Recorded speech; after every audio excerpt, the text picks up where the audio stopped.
Excuse me. I'm now going to declare the Board of Trustees back in open session. For the record, it is 7 p.m.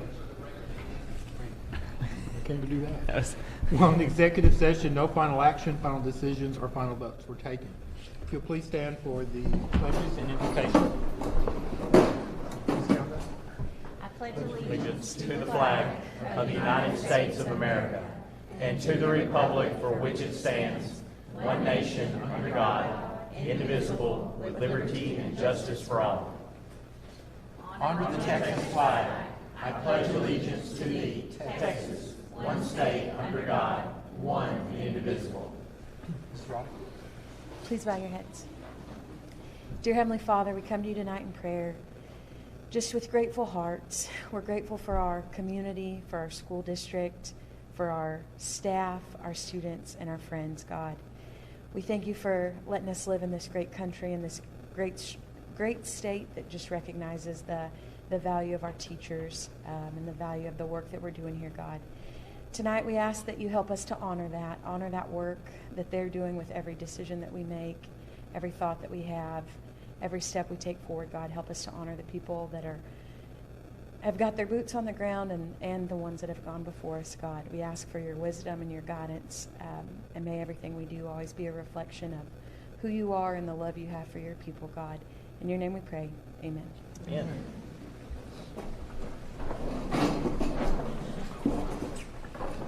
On behalf of the entire Mineola Board of Trustees and our superintendent, I want to welcome each of you to the meeting tonight. First item on the agenda, E, Superintendent Report and Discussion. Mr. Mize. Dr. Abbott, members of the board, all of our guests that are here with us tonight, thank y'all for being here. Just to give you a brief update on COVID, the school year has definitely started at a very interesting pace when it came to COVID-19 case counts. I am very happy to report, if you see our report that we send out every Friday, just as fast as that incline happened, a decline occurred as well, and I believe we have 3 cases of positive COVID in the district right now. So we're very thankful for that. We are very blessed by that, and we hope that continues to be the case as we educate our kids here in the district. Last Saturday, we had an opportunity to recognize all of our staff, all of our employees that make up Mineola ISD. We had a great day celebrating our staff and everything that they do for our kids day in and day out. Last school year, 2020-21, was an incredible, difficult time, and our folks handled it with such grace and care and determination to continue to educate our kids, and we wanted to celebrate that. And so we had a wonderful time last Saturday with that. This week marks Homecoming Week 2021. We're looking forward to having a bonfire, which we passed by it earlier today, and somebody said it looked like the Aggie bomb. Huge out there. So that'll happen on Wednesday night at 7 p.m. We have an early release on Friday, October the 22nd, and then we have our annual homecoming parade, which will be through downtown Mineola on Friday at 3 o'clock that we are looking forward to. Fall competition is definitely occurring. We've got football playoff hopes in the picture. We've got volleyball competing for a spot. We've got cross country. We have FFA competitions that are going on. Band goes to Mount Pleasant tomorrow as they begin the journey on the back-to-back, hopefully, state marching championship. So lots of things going on this time of the year that we're very excited about and looking forward to seeing our kids compete in. So, Thank you. Next item on the agenda is recognitions. who's up first?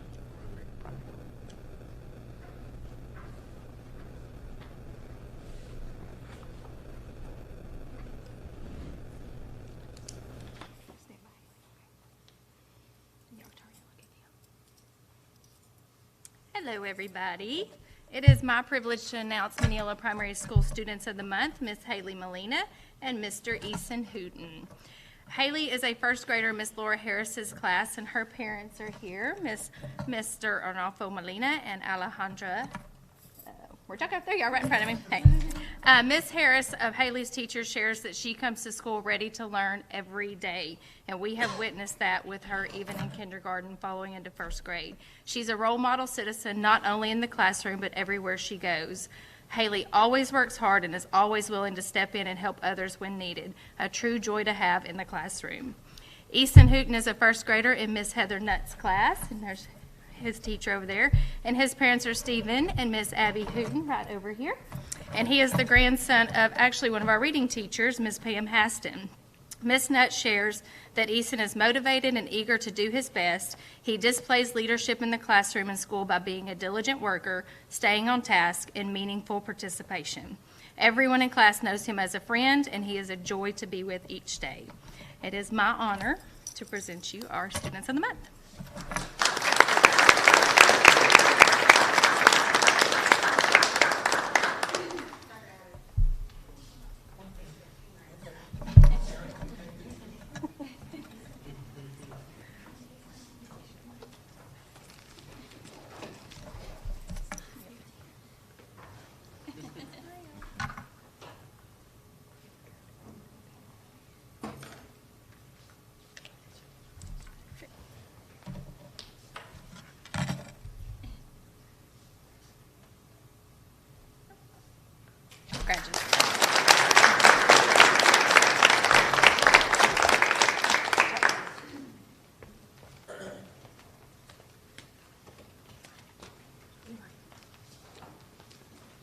Here, one of you stand right here, and then Eli, why don't you come stand on this side right here? There we go.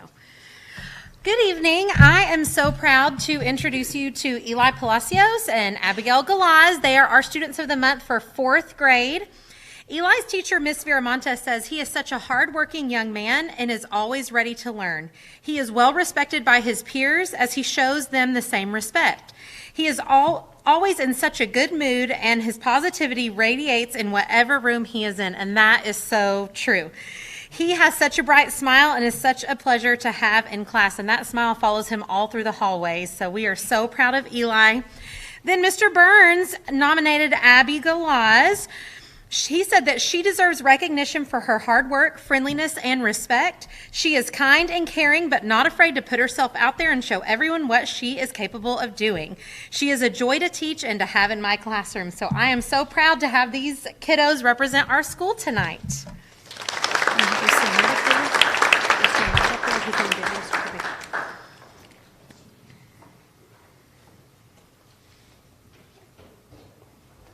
You're fine. Okay, he's gonna hand you your certificate.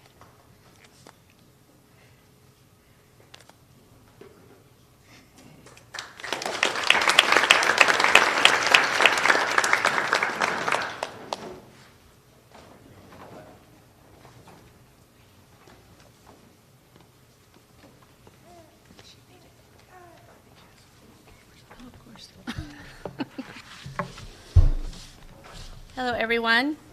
Want to introduce to you our Students of the Month for the middle school. First, I have Kingston Stresnicki. His parents are Janana and Steve, and they are behind us. And I just want to tell you that Kingston is a very polite and well-mannered young man, so we enjoy him a lot. His teachers say that he is studious, punctual, and is always prepared for class. He asks questions and works hard. He's respectful and trustworthy. His favorite subject is math, and he wants to be a military engineer. He is interested in building weaponry for the military. He's not sure what college he wants to attend, but he's thinking about A&M, which has a good engineer program. And I think his dad went there, so he was kind of proud about that too. So. And then we also have Journey, and she is not here, Journey Wilson. She's probably at a softball game somewhere. Journey's teachers say she has a positive attitude and encourages others. She's respectful, kind, and intelligent. Journey always includes others that need help on projects. Her favorite subject is Texas history because it's interesting and Coach Murphy makes it fun. When she grows up, she knows exactly what she wants to do. She wants to be a middle school or high school coach and then work her way into a high school head softball coach position and then eventually a head college softball position. She is interested in the softball program at OU. I mean, she has it planned out. She knows what she wants. She's a pitcher and a shortstop, so I'm sure that's what she's doing. She came to school one time. She had the biggest black eye, and so that was from a softball. So these are our Students of the Month. We're very proud of them.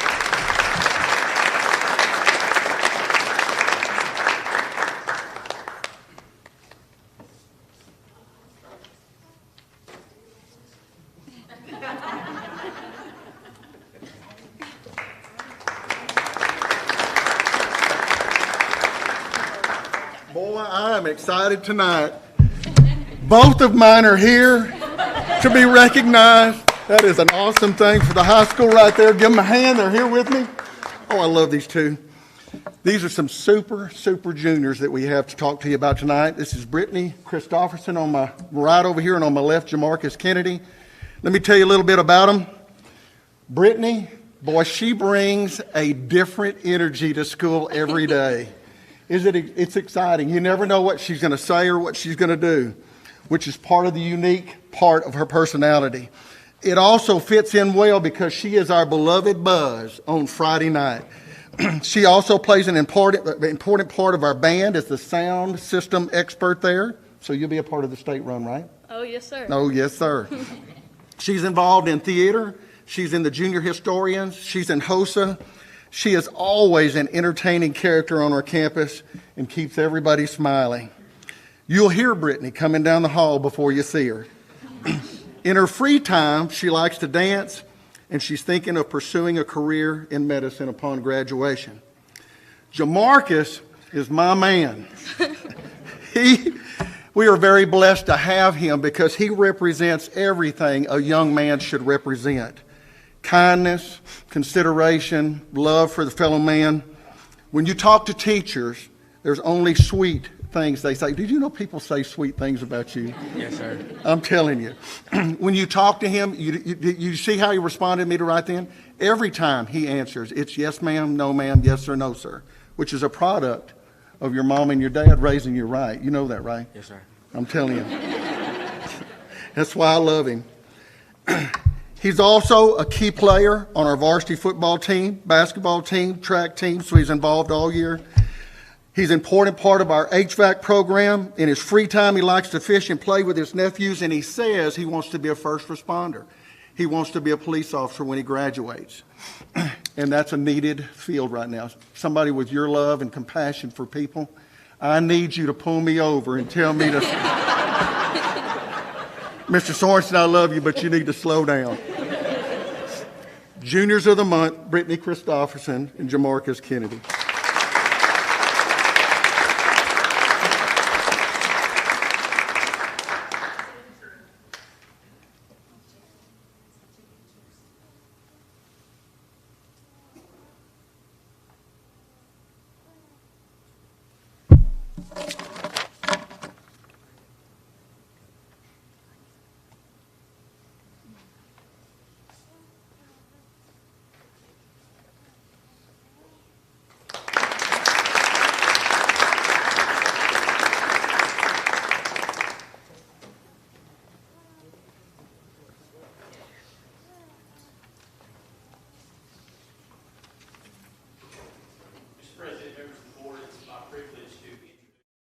Staff Person of the Month. Just to give you a little bit of background about the quality of this gentleman that we have leading our custodial department. A few weeks ago, we had the Mineola TJC Promise Scholarship signing. We had limited folks that were able to be here custodial-wise to help tear down, get everything torn down, get ready for breakfast the next day. And who I see in here putting up tables and pitching in and helping at 8:30, 9 o'clock at night is their supervisor. This afternoon, or actually on Saturday, helping load stuff, get stuff done for our employee appreciation. After the event was over, everybody's tired, everybody's worn out, they're ready to go home. Here's this guy helping load stuff up in the school truck and taking it back over to the school and unloading it himself. Saw him in my office this afternoon about 5:30. We had an incident at our elementary campus, needed an air conditioner checked super quick, and Mr. Cecil Teague, one phone call away. I've got it, Mr. Mize. I'll go check on it, make sure everything's good. That is the definition of servant leadership and somebody who is willing to get after it day in and day out to help make our district a better place. There's no better person to recognize in our support staff of the month for this month than Mr. Cecil Teague, our custodial supervisor. Cecil.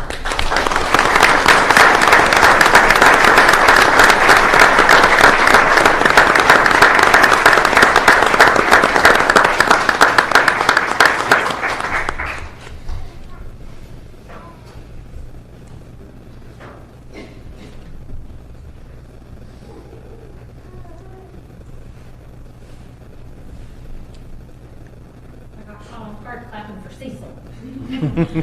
I am so happy to bring Mr. Josh Burns to you tonight as our Teacher of the Month for the elementary school.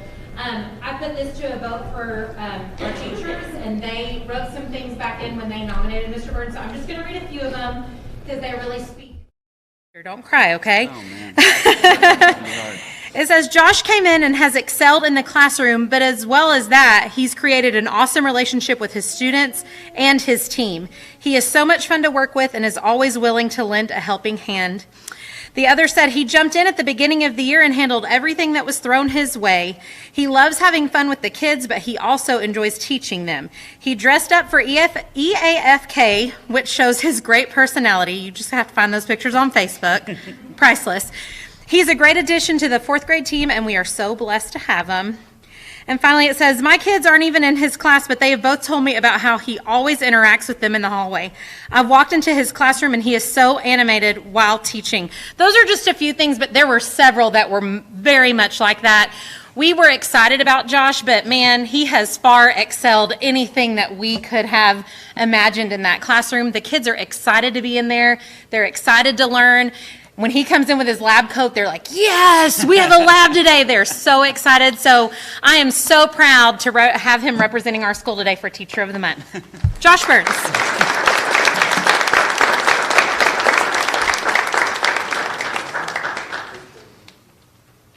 Here, smile. Okay, gotcha.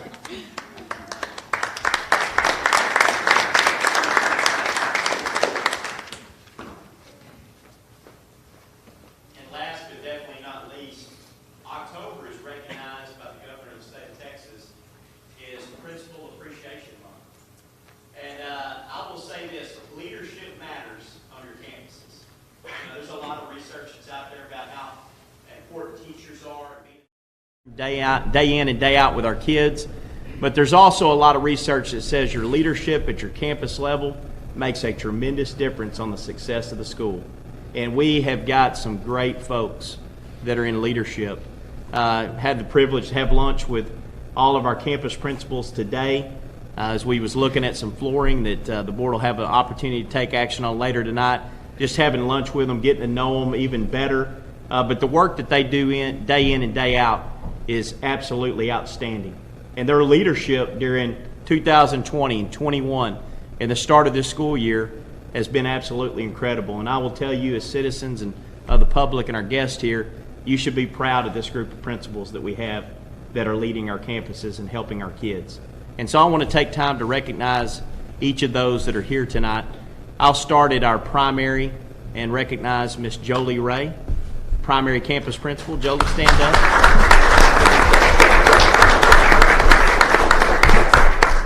Her assistant principal, Mr. James Nabenshoe, is here with us this evening. Our elementary principal, Miss Brittany Thompson. Her assistant is Miss Angela Shine, who's not here with us tonight, but outstanding job Miss Shine does day in and day out. At our middle school, we have Miss Kendall Gould as campus principal. Her assistant is Mr. Joshua Schnook. We also have for our high school principal, Mr. Mike Sorensen. And his assistant principal is Mr. Jeff Tittle, who is not here with us tonight. But these guys or ladies are just outstanding. Thank you for what you do day in and day out, making our campuses great places for our teachers, support staff, and all of our kids. Thank y'all. Mr. Miles, we have them just kind of shake each board member's hand. Absolutely. Yeah, come through. Absolutely.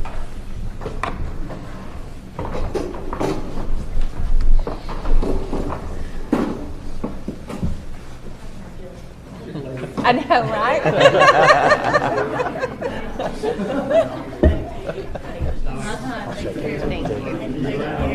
Thank you. I know. I got to get that too. Thank you. Thank you.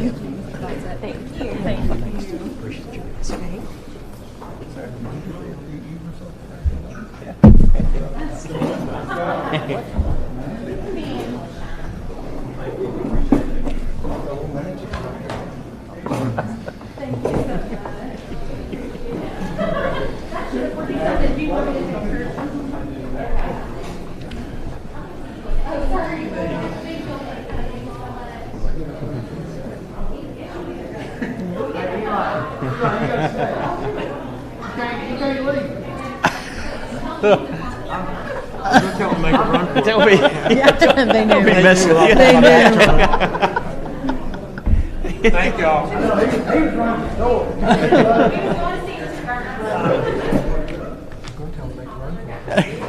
Right, my back turned. Yeah, they know how this works. All right. Item G on the agenda is to consider information and action items discussed in executive session. I don't think there are. Resignations. Oh, yes. Mr. President, members of the board, we have the following letters of resignation. Miss Elaine Richardson, third grade reading. Miss Elaine has got a new grandbaby and is, after 30 years of education, is going to be able to retire in December. And so we appreciate Miss Richardson for everything that she's done for our district, and we wish her the very best in retirement. And also Miss Sherry Harding, who is our transportation director. Many of you probably saw that position posted.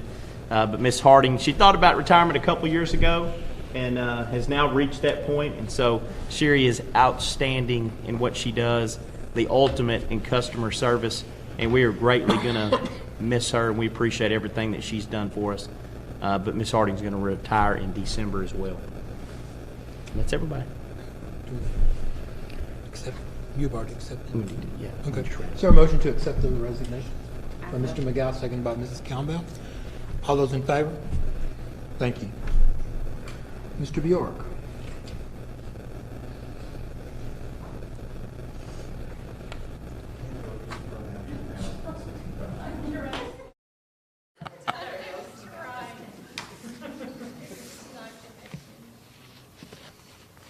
Well, I'll small talk while she's doing that. This is the first report of the new school year. Remember, we ended the last school year with approximately $7.6 million in cash on hand, as opposed to $8.3 million the year before that because of the band fine arts project. Well, we ended this month with $8.3 million. We were down $634,000 from this time last year, but you know there's a lot of factors involved in that. COVID's involved, the band project's involved, the amount of money we earn from the state each month. So I was expecting it to be down. Our investments for our trust are down a little. You know, the stock market's up and down. Not much was changed, affected there. The floor show starts in approximately 7 minutes.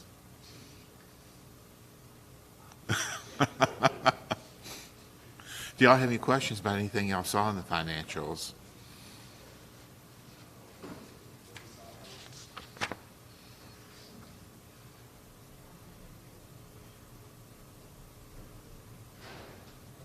Okay. Then we'll talk about the tax report next. There's not a whole lot you can say this month of September. We don't start collecting current taxes till October. So the few that we will get in September, I think,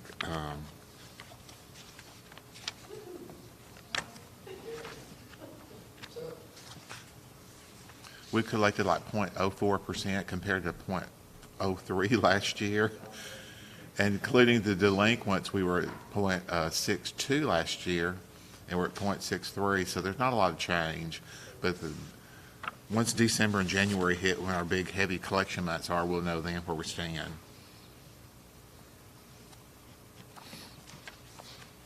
Do y'all have any questions about the tax report?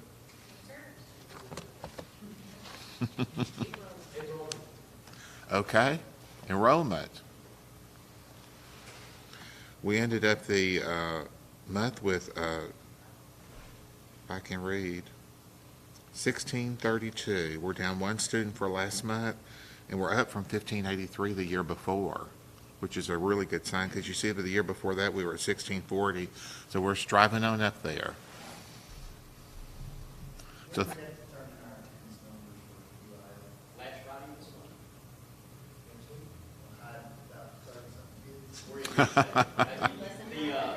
there's a lot of polls and different things. There's some pretty big experts that are out there. And I was looking at one, and you know those numbers, population in Texas continues to increase. That number for 3A continues just to drift. Like 381 continues to drift upwards. So I think we're in a pretty sweet spot to continue to drift.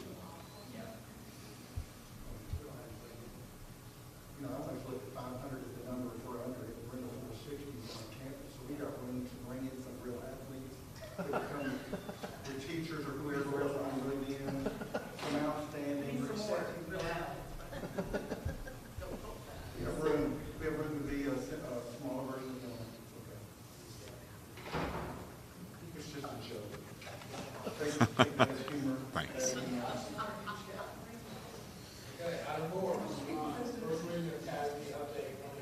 Dr. Abbott, members of the board, this is just your first reading for your reading pleasure. When you find time to go through some of these local policies. You see some of the updates for consideration: activity funds management, cybersecurity, some of these things that have been tweaked in last special sessions, and as the legislature cycle continues to go on, we'll see what else comes down from there. But that's just your first reading. Read through it. We'll continue to read through it, and then next month we'll look at everything to make a final adoption on those local policies. Okay. All right, Mr. Mize, Mrs. Pecorino's here for an ESL report. Yes, sir. Dr. Abbott, members of the board, I really appreciate Annette Pecorino, everything that she's done in our district, helping with our ESL program. You can tell by the round of applause how much need was there for her position and what she does. And I asked her just to prepare a brief report to share with you about what's going on in our ESL population, how we're meeting those students' needs, and then if you have questions for her, she'd be glad to answer those after her presentation. So, there's only Annette. 50 slides. I'm just kidding. There's not. Oh, there's more than just the introduction. First of all, though, I do want to thank all of you on behalf of all of us for Saturday. Minus the last thing that we did, like everything else was awesome too. It was phenomenal. So I just want to thank you all for that. It was great. It was just really, really needed. Our ESL program this year, if you'll go to the next slide, Ms. Gould. I just want to let you know a couple updates. ESL kids are English as a second language. That means English is their second language. Their first language is either Spanish or Vietnamese or Chinese or whatever else it is besides English. TEA has decided in their infinite wisdom to change the acronyms one more time for us. So instead of LEP, which is Limited English Proficient, or ELL or EL, English Learners, it is now called EB, which is Emergent Bilingual. So that's our new designation. So if you hear that, that's what it is. We call them ESL, we call them LEP, we call them all of those, but EB is what we're going to. So I just wanted to update you on that. Then the next slide. Wanted to let you know some historical trends over time. 2016-17, I went back about 5 years. In the total in the district, we had 193 ESL students, EBs, okay? That was active students, parent denials, and exits and monitors. This year, we have 250. It has grown, 30% increase in all students, only 20% in active students. Does everyone know what the difference is between active, parent denial, exit, monitor? Do you care to know? Thank you. Active is they're actually in an ESL class. They have met the qualifications, the criteria to go into an ESL classroom. Parent denial is they are eligible to go into the classroom, but the parent has actually denied those services.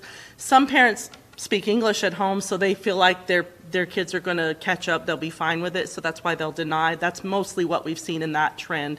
Exited, they have met all the criteria to exit the ESL program. And then monitored, we monitor them for 2 years, but we actually monitor them for 5. So we monitor for 2 with grades, conferences with parents and the students, and then 3 more years just to make sure they are acclimating to the regular program. It's been a trend of 5% increase every year, but it is continuing to increase and it is not decreasing. So just wanted you to know that part, okay? Next one.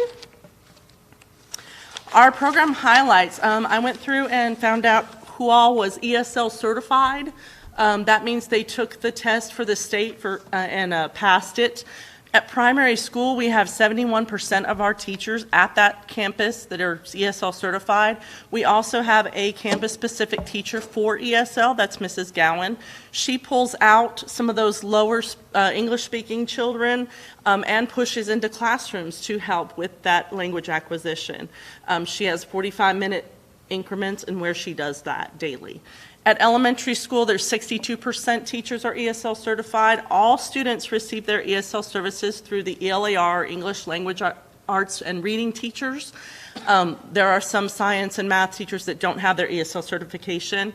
But we also do have a bilingual aide on that campus, and she pushes into different ELAR teachers for 30-minute sessions for those lower students that need that language acquisition as well.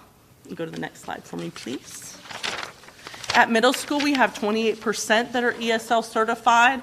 All of the ELAR teachers are ESL certified, and that's how those students receive those services. But we also have an ESL certified teacher, Coach Horton, who has an ELL reading class, 45 minutes daily. And I didn't put it on here, but we have the Read 180 program also. And a lot of those students are in that as well and are progressing as what I have been told, okay? At the high school, there's 18% ESL certified. This is the trend that it starts high at the primary, goes lower to high school.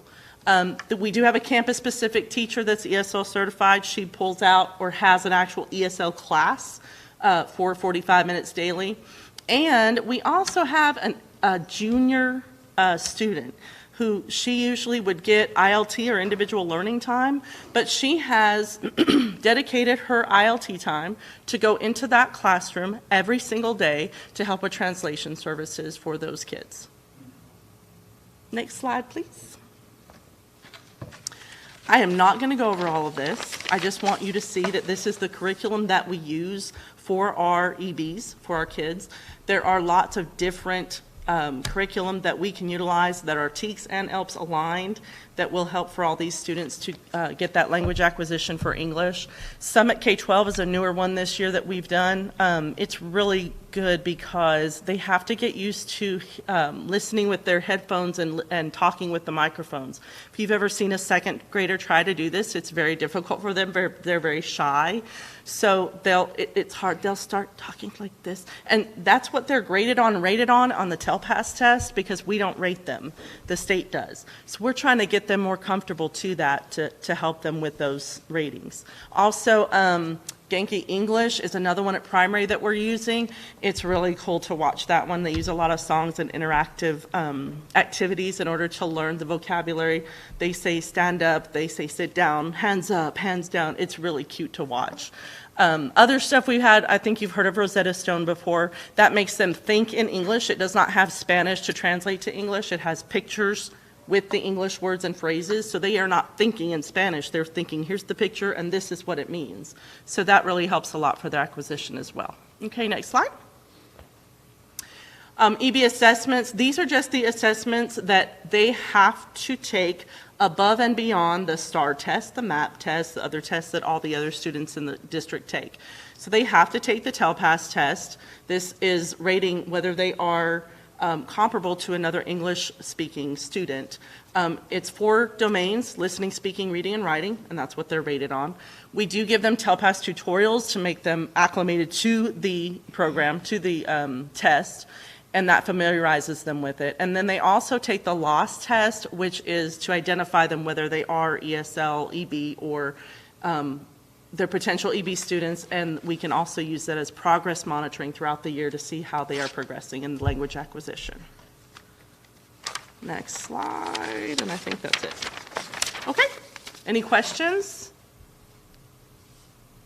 So you have it designated on Primary and high school. Designated on high school. Mm-hmm. With the increase in number of students, is it going to become necessary to have designated on your other 2 campuses despite having your ELAR teachers being certified? In my opinion, elementary definitely needs one.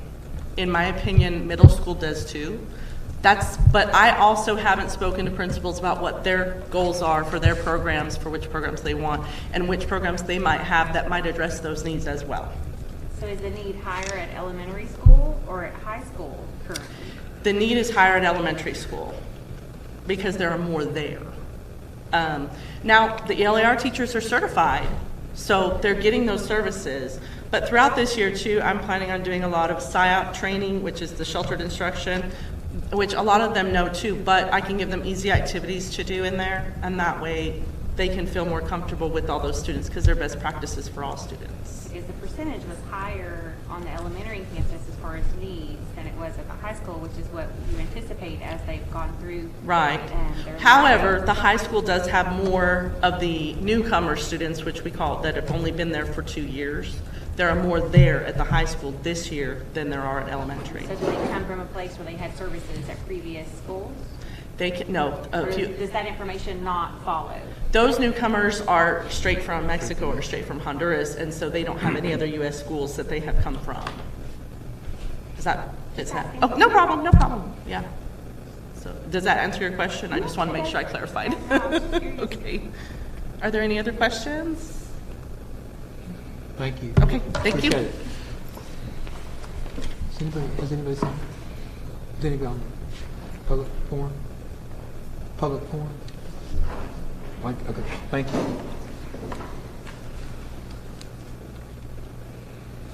Okay, item J1 on the agenda is consent agenda. Do I have a motion to approve the minutes of the regular board meeting held on September 20th, 2021? So moved. Mrs. Roddick, seconded by Mrs. Campbell. All those in favor?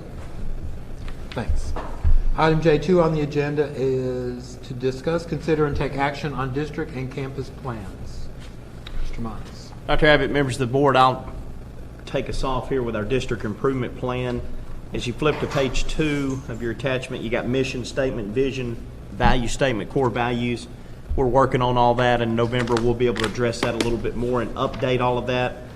Obviously, there's needs assessment information about the campuses. I'm going to make it very simple.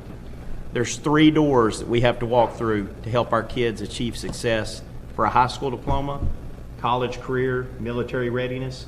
And those doors are this. First door, 3rd grade reading. Absolutely crucial that a kid is able to read on grade level in 3rd grade. Now, we had an interesting problem that took place last year, and I brought the 2020-21 district improvement plan with us. Performance Objective 1 addressed 3rd grade, and our goal was to have grade 3 reading levels that would increase from 54%. That's where we were when we took a STAR test previously. 54% to 59% by 2021. Here's the good problem we have. 3rd grade reading, campus approaches, was 82% last year. That means we met a 5-year goal in 1 year. That's pretty incredible.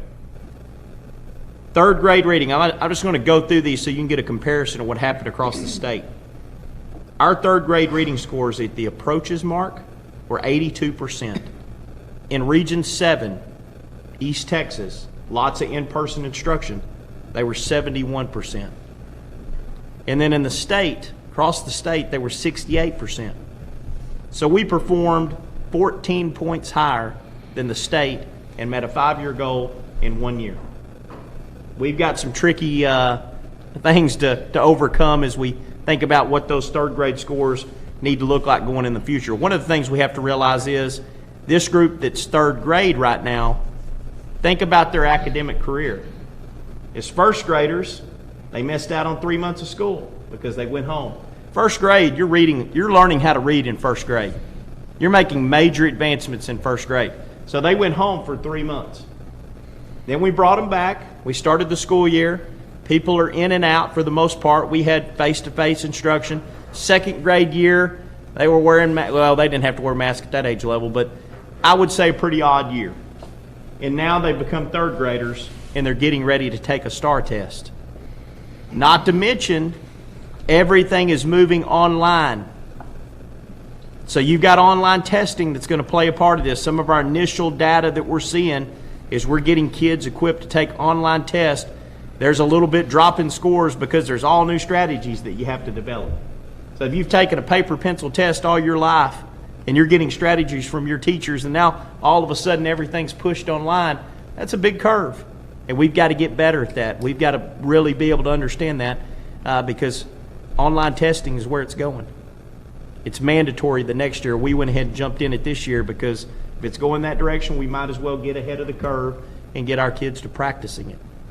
So that's where we're at on that. So 3rd grade, we've got some scores that are out there, but I'm telling you, we need to be flexible when we look at all these numbers, and we'll have better ideas of where we're going as we continue to take local assessments and are able to give you that data. 2nd door is this, Algebra 1. So we have some great students, very high academic kids, that will take an Algebra 1 EOC in their 8th grade year. They hit a home run every year. It's a great group of cohort of kids. They score very, very high. So our Algebra 1 kids for the freshman year, and I want to look and just do some comparisons here of where we were. We're a little bit ahead of the game as far as what we set in 2020 to 21, where we wanted to be. We wanted to be from 81% to 84% in 2021. We moved that to 86% in 2021, which was a great jump. We want to continue to move that number up. We were at 86%. The region was at 77%, and the state was at 72%. So we were 14 points higher than the state when it came to Algebra 1. That's awesome. Fantastic. That's a big doorway we need to get kids through. Last one is this, CCMR. College, career, military readiness. Accumulating points for our kids that they've met those standards. College, career, military readiness. And on top of that, tracking those kids. And in January, we're going to start making phone calls and really tracking those kids to see where they are that graduated this last year and start building some data behind that to see where our kids are doing and where they're going and what they're doing. And so that is a big indicator and a big accomplishment that we want to make sure that we have for our kids and they're ready to go. I think college, career, military readiness, that is going to continue to rise. The biggest thing that's going to help us with that is the Tyler Junior College Mineola Promise Scholarship that are signed by this group of incoming freshmen. That is going to help propel that to a higher level. So we're on the right track with that. You've got tons of supporting data. You can get down into the weeds real quick as far as the strategies and implementation and how things are funded. But those are the three big doorways we got to go through to make sure that our kids are successful. Any questions that I can answer for you on the district report? And I would say be flexible, because we'll start looking at data and kind of figuring out where we're at, seeing how online's affecting it.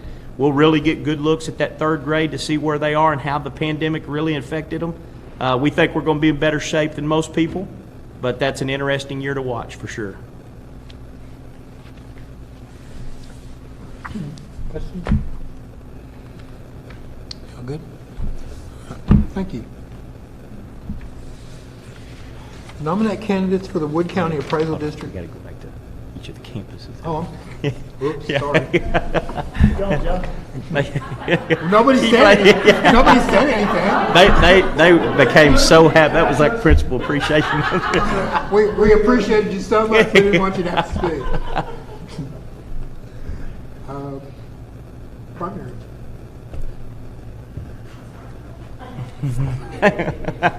Nobody stopped you.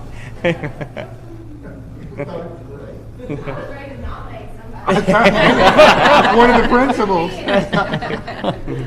All right, so we are looking at extending our goals from last year, looking at reading, math, and our SEL services. This group of students we have, you have to remember, has never had a normal year of school.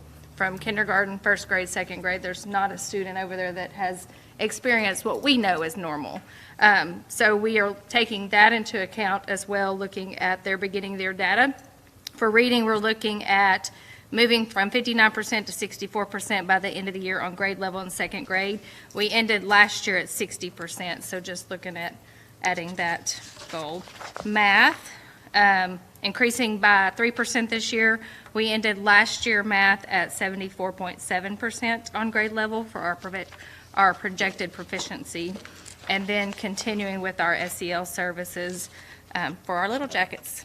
That's kind of a huge need we've seen come out of this pandemic, is that SEL with our students. So much unknown. Do what? Math, we ended last year at 74.7%, so increasing that by 3%, which is in line with our goal last year. So. Over here.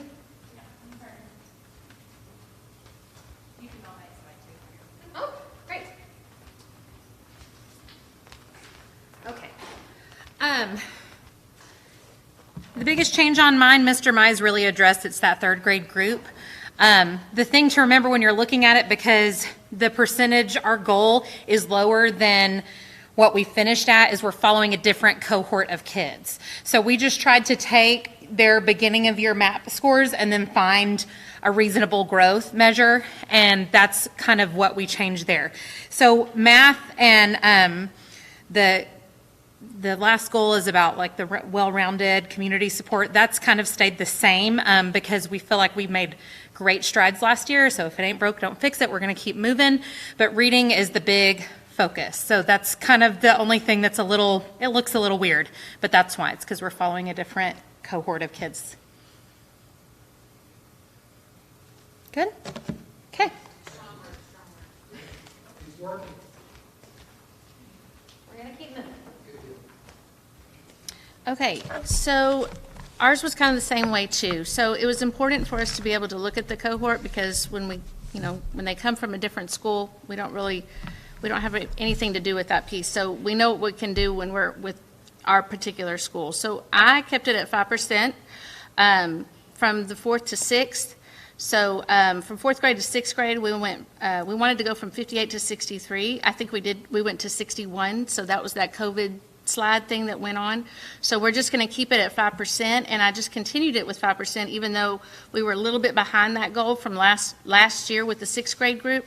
This 6th grade group, I want to see them go up to that 5%, which would be 68%, and then from 7th to 8th, 73%, just keeping them moving. Hopefully we can even go higher than that, but that's the goal for that. And then with, we want to make ELL our priority, well, what is it now? Emergent EBs? Okay. We want to keep that going strong too, so I want to continue with that gain at 5%. So we're on track for that one, so that goal stays the same. For our math, I raised the math on that one because we did so well on the math. And once again, we're keeping the cohort. I don't have a clue where that is, but we are getting, here it is. From 4th to 6th, we went from 65% to 81%. So I want to keep that going up 3% each year. So that would be the cohort of 6th to 7th grade would be 84%, up to 84% in 2022, and then 7th to 8th up to 87% in 2023. So moving that right along. Okay. I want to brag on our campus just real quick. 7th grade reading math, 8th grade reading math. So 7th grade reading, they were at 88% approaches, the state was at 68%. Points better. For math, they were at 83%, the state was at 54%. Wow. 29 points better. 8th grade reading, 92%, the state was at 72. 20 points better. Math, 94% approaches, 60%, 34 points better. Unbelievable work here in the community. I know we can grow those reading scores too. We just got to get in there. So COVID kind of put a little kink in everything.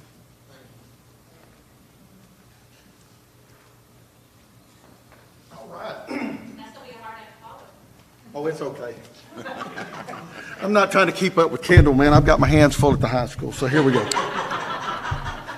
And it is, everything builds on what you did the year before and the year before and the year before. You know, these 4 goals right here, that first goal is an elementary goal. It's a 3rd grade goal. But if you think of it from the high school perspective, and we were meeting with our teachers today talking about this very thing, those kids will get to us, but it's going to be a little while. So we're filling gaps at the high school with kids that aren't there yet.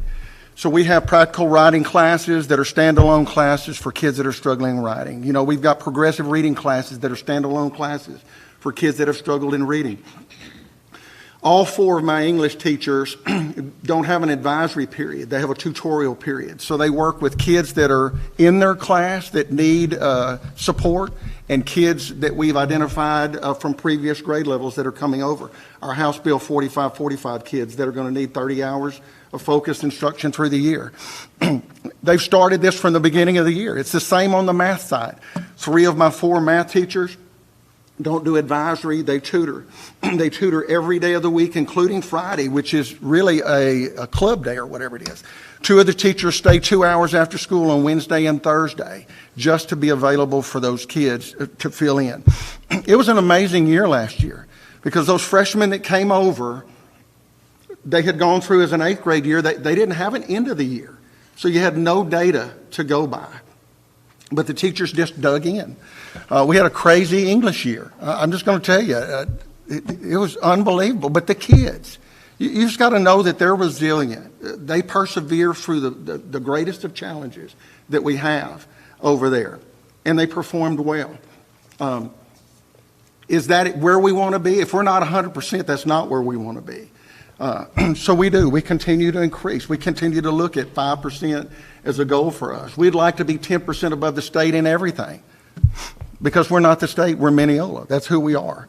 At the high school level, we're going to have kids gone 30 days a year. They're just going to be gone 30 days a year. So you look teachers in the eyes and you say, the board gave us 180 days instead of 165. Be thankful. And, they look back at you and they go, I'm going to work another 50. I said, you have 15 more opportunities with those kids to make a difference in their life. So we do look at it that way. Our guys, on a day that they didn't have school, went to an ag contest today and just tore the place apart. We're going to win state in band. We're going to have kids at state and cross country. We're going to be in the playoffs over here. But those are the hooks. Those are the things that keep kids interested in school and in what we're doing. And it gives us 46 minutes every single day to love that kid and to get that kid where he wants to be. Is it a challenge? It is. I want to thank you for giving me Tara Turner, brand new to our campus, so excited about being a campus curriculum coordinator. She is building relationships with those teachers. They are working on lesson planning, goal setting for kids and teachers. They're working on having true assessments that will give us that data in DMAC that will help us move along. And she just loves being there. It is nice to have somebody standing beside you that is digging in there with those teachers, because sometimes they look at you as a principal and say, well, that's the principal, in here. But when they have somebody that's like them, that's been in the wars, the same wars they are as of last year, is willing to work with them, I'm just blessed. The team that I work with, y'all giving us the next step. I've got 2 counselors, 2 days a week that I have next step people that are coming to my campus to meet the social emotional needs that we're finding are a product of COVID. But COVID is not going to stop us. It won't keep us from being and doing who we want to be in the district. We were at about 88% of our kids in that CCMR indicator last year. I expect that to go up. Ms. Foster has a great plan working through our certifications and with OSHA and all the rest of that kind of stuff that goes on at the high school. So we want our kids to walk across the stage and to walk out of Mineola, America, and to be competitive when they get out there. And I think this is the best place to do it. I was telling them 40 years, I've been in 8 school districts. This is home. This is what I would call the best place in America. It's our community. It's our support that we get here. It's the kids that they send us, the ones that we want, and then the ones that we won't. That's all of them. The ones that are hard, they need me. They need you. And that's what we're there for. But anyway, I told that them don't talk very long, and I'm sitting up here talking forever, just chatterboxing away. If you've got questions, ask them. Mr. Mize hit them. We're in a good spot if you compare us to anybody in the state. You think about the schools that shut down, the schools that didn't have school. And y'all said, we're going to have traditional school. You're going to come, because to me, to them, the teacher's the lesson. Always has been. For 50 years, Mr. Dossett was. He still is, too, by the way. And we're still bringing stuff home, the hardware, just like we were before. But anyway, I'll quit talking. Do you have a question? None?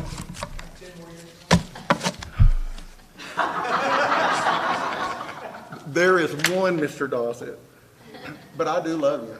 And I love being here, and I love what I'm doing. So that's your guess? That was it. He's wanting to know if you have 10 more years. Yeah, 10 more years. You.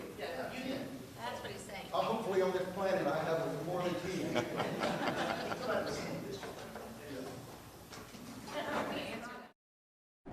He's not answering. You should have let him go first. I am extremely honored to be a part of this group. I'm enjoying every minute every year. I'll let Dr. make all of that. Right now, you got me in a sweet spot.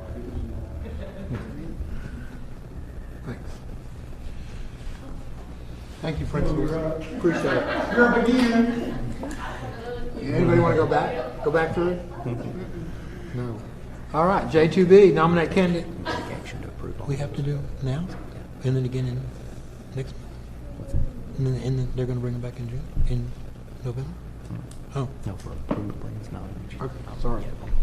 I thought y'all were gonna bring them back next month. No. We want to hear more. Okay. All right, is there a motion to approve the plans as presented? Mrs. Campbell, seconded by Mr. Watkins. All those in favor? Thank you. Now we get to nominate. Third time's the charm. For the Wood, I know, I didn't know that's the name. Okay. For the Wood County Appraisal District Board of Directors for the 2022-2023 year. I don't have him. It's Mr. Curry. Is he? The only one? Okay. Well, I mean, two Mr. been Sam in. Curry Yeah. is the only nominee. I'll move. Okay. I'll second. Motion by Mr. McGowan, seconded by Mrs. Campbell, to approve Sam Curry for the Appraisal District Board of Directors. All those in favor? Thanks. Does he know we re-nominated? I don't know. I hope he wants it. I hope he knows he's the only candidate. Done it for a long time. Yeah. Oh, did anybody call him? Discuss, consider, and take action on bids received for the new HVAC units in the district. We have put out bids for HVAC system that's going to come out of our ESSER funds. Now, these funds will supplement our budget, but they're not going to supplant the budget. We had 3 bids. I'll read them out to you. ETR and Tyler, $257,300. M&M Air Conditioning, which has a base in Grand Saline, $348,718.75. And then Ramirez Air Conditioning here in Mineola, $267,294. Of course, the low bid is ETR and Tyler. Mr. Browning was the one that met with all of these and showed them the composition of the job and what was going to be expected and what would be done. And he is recommending the low bid with ETR.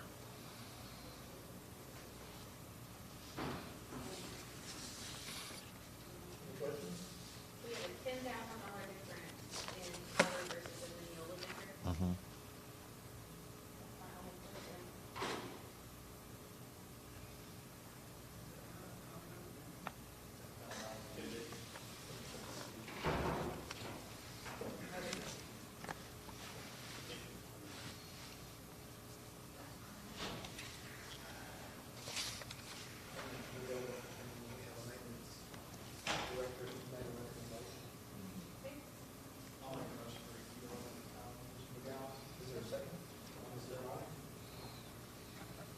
Any other discussion?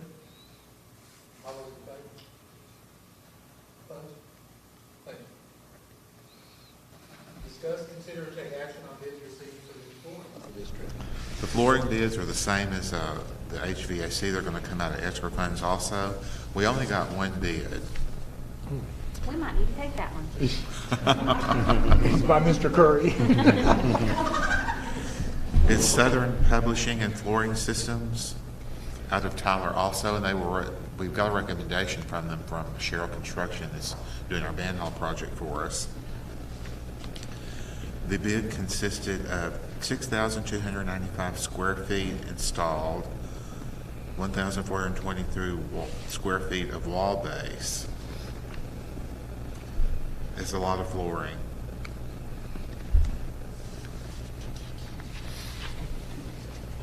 You're looking at hallways in primary, hallways in middle school, hallways in high school, resurfacing this area here. What's the product?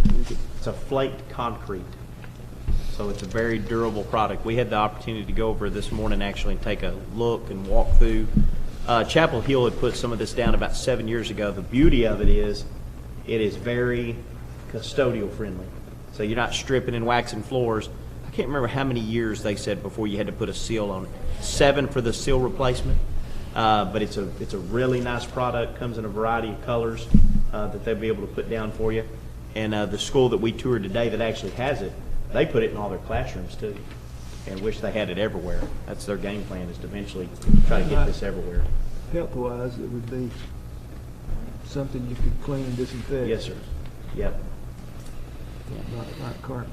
And I was worried about scratching the surface, like if you pulled desk and stuff across it, doesn't leave marks. You can't even tell it's being done. It is a very durable product and will be, for our well-trafficked areas, it'll be great. No carpet. No carpet, no sir. What was the bid? Their bid was $267,508. So we submitted it to others? Yes. I mean, was, I know I mailed 2 beside this one, and then Ricky called some vendors he knew. I move we accept the one bid. When did the work be done? When did the work be done? So summer would be completion time, when they could really get in and start getting after it. Maybe some during, we just have to see during holiday breaks, see what could get done, if it's possible. But the main thing is materials. We gotta get on the books pretty quick so they can get all this stuff in. It may be summer before they get It could all be. the It material. very well could be. Yeah. Yeah, you're right. That's a lot of square footage too. Yeah. Motion by Mrs. Campbell. Is there a second? By Mr. Ballard. Any other discussion? All those in favor? Thanks. Discuss, consider, and take take action on bids received for new laptop purchase for the teachers in the district. Actually, we could actually do these 2 bids together, the laptops and the iMacs. Okay. And here's the reason why. We had 2 bids. One was from Apple, which we have a representative in Dallas that we use for them. And then another company that has the base in Tennessee. I guess they probably went online and saw that we had gone out for bids and placed a bid. Their name, Unistar Spherico Computers out of Tennessee. Anyway, on the laptops and the iMacs, one was higher than on one bid, and another company was higher on the other bid.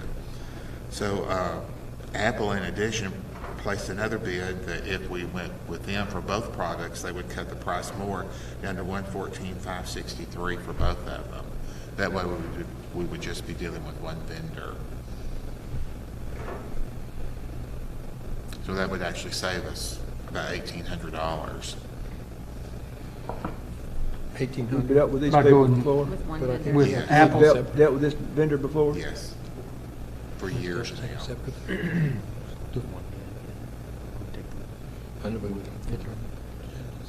The other vendors, well, we're not familiar with at all. That's a recommendation. Well, we've already done technology business with the other one. I move we take Apple for both. Motion by Mrs. Campbell, seconded by Mr. McGowan. Any other discussion? All those in favor? Thank you. These are coming out of ESSER funds also. They were not built into the budget. Okay. Budget amendment. Not so fast, young man. I have 2 amendments I want to make to the existing budget. Now, after we spent all the money. One of them is for the trailer for VOAG that y'all approved last month. And the other is for the last bit of retainage for the Band Hall Fine Arts project. I can see up there, $234,000 and then $43,000 for the trailer.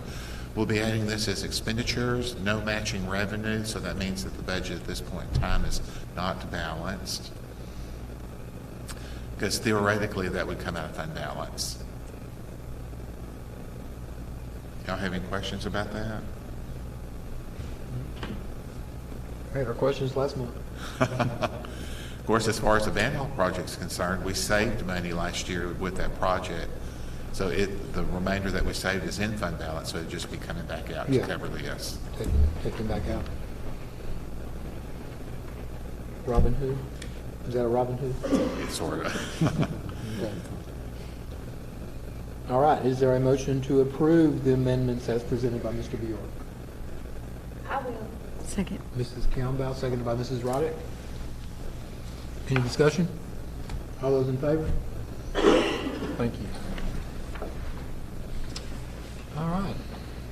Our last action item is to discuss, consider, and take action on student travel out of state for middle school students. Dr. Abbott, members of the board, appreciate Ms. Gould being here tonight to be able to talk about a proposed trip that would be actually in the summer of 2023, but trying to fundraise and think about what the logistics may be. Wanted to go ahead and get that before you tonight to consider that option to be able to have some of our students go out of state. So I'll let Ms. Gould tell you about the trip for their kiddos, and if you have any questions, to be able to address that. So Ms. Witt has joined groups with Mineola New York, and they kind of do science lessons and stuff like that together, because with COVID we have so many options now with Zoom and all that kind of stuff. It's kind of taught us a different way to teach. So this is an opportunity to take these students to New York. And so I want to open it up just to all middle school students. It would be 6th, 7th, and 8th graders. 8th graders, and obviously in the summer of 2023 will be high school students. But I just want to give everybody the opportunity. And the more people that we can get, then the more sponsors can go for free and that kind of thing as well too. So our goal is to get 40 students. But that's kind of, and we don't really know as far as New York goes, because they start out at Washington, D.C. They go for 3 days. I took kids on a trip to Washington, D.C., gosh, I don't know, it's probably been about 8 years ago, and it was a phenomenal trip. We were exhausted, but it was so good. We got to see, they organized the trips for you so well, and we saw so many different sites that if you had just gone on a trip by yourself, you wouldn't have seen everything. So you start there, and then they take you to New York, and then you can see the itinerary where that would go. So just depending on COVID and how that looks in 2023, but we thought that would give us some time for that to kind of get itself situated, we hope, by that time. So anyways, that's kind of our goal. They will come, this company will come, and then we'll start doing parent meetings starting in November, if approved. And then that's when they'll start. I think for the DC New York trip, it's about $130 a month until that time. So it's pretty much up to the parents if they want to go or not. It's definitely not forced on anybody, but it is a wonderful opportunity to get to do that. So It's $130 a month until summer of 2023. I believe so. Wow. I believe so. I don't know the exact details, but it's like around, I want to say it's over $2,000 for one, for the trip. And I'll be honest with you, a lot of times the parents want to go too, so Oh, yeah. so they're putting in that money too. Part of the discussion was that we teamed up with Mineola, New York. Where is that on the agenda? Well, we're not going to go do that. So the only thing, in order for them to this is just kind of what started the whole conversation about us. I said, oh, we should go on a trip because we're talking to people from New York. We should go to on that trip. But I talked to the people that are doing this for us, and they said, let's get your group going, and then we can see if they're about 45 minutes away, so from New York City. So let's see if then we could join groups and they could just come join with us and be part of the tour. And that's basically what that would be. They would just do what's the last 2 days with us if they wanted to. So, but we would not go out of our way to go there. Just they could come and join us if they wanted. So, oh yeah. Oh yeah. I rode a bus to Virginia once, it was fun. No, yeah, it'd be fine. And they pick us up here and charter us to the airport, and they take care of everything, so it's really nice. They even give, in envelopes, they give you how much money for each food, and it's so organized, it's wonderful. So it makes it a lot easier. Would it be during spring break? No, it would be Oh, the summer. It would actually be July. It would be hot, the middle of July. I think it's hot in all those places. Yeah. Right. Will the students be those that are in those classes now, or students that are in those classes then? That's great. It would be 6th, 7th, and 8th. It would be this term, 6th, 7th, and 8th grade. Okay. So then those kids, so the 7th grade would be 8th graders, 6th and 7th. Is that 8th grade group from high school? I don't know about that one, but we're going to open it up and see how it goes. We still love you for going to high school.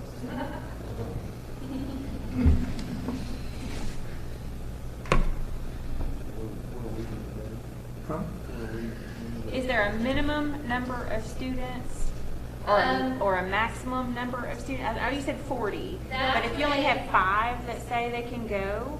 Well, okay, so the last time we did this just went to DC, and it was a 4-day trip to DC. And we started out with about 30, and then from there it went to 10. And then they were really good. They didn't want to lose us. So, and then we've been experienced those issues, so that helped. But it's the company that wants about 40. I think it helps in their price or whatever they're doing, and improve pricing, stuff like that. I would love to take as many as possible. I just think it would be great. And then, of course, for every 15 students, that's why it goes for free. So we have that. And then, of course, the parents, I love parents. Is there a maximum? You agree? Because you just keep getting them because they're going free. So it would be They have plenty of teachers? We've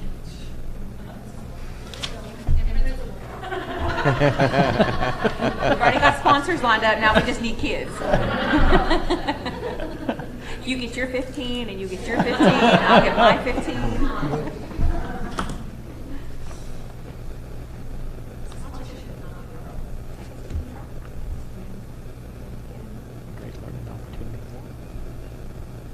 So we just need a motion for approval? I'll make the motion. Seconded Second. by Ms. Wright. Any other discussion? All those in favor? Thanks. Nothing ventured, nothing gained? I mean, it's up to them. Maybe the school's out any money, it's in the summer. Exactly. And so when you did it before, there were 10. We had 10 students, then I also had about 4 parents, like that, and I had some siblings Yeah. of students too, but 10 students.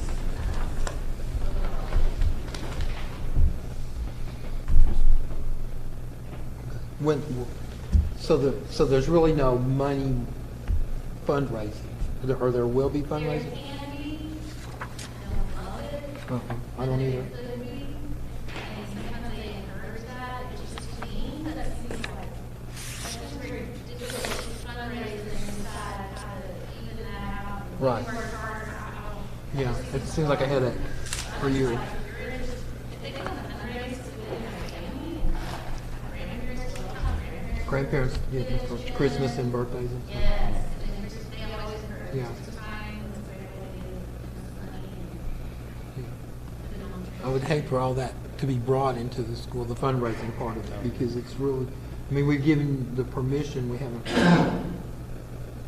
sanctioned it or sponsored it.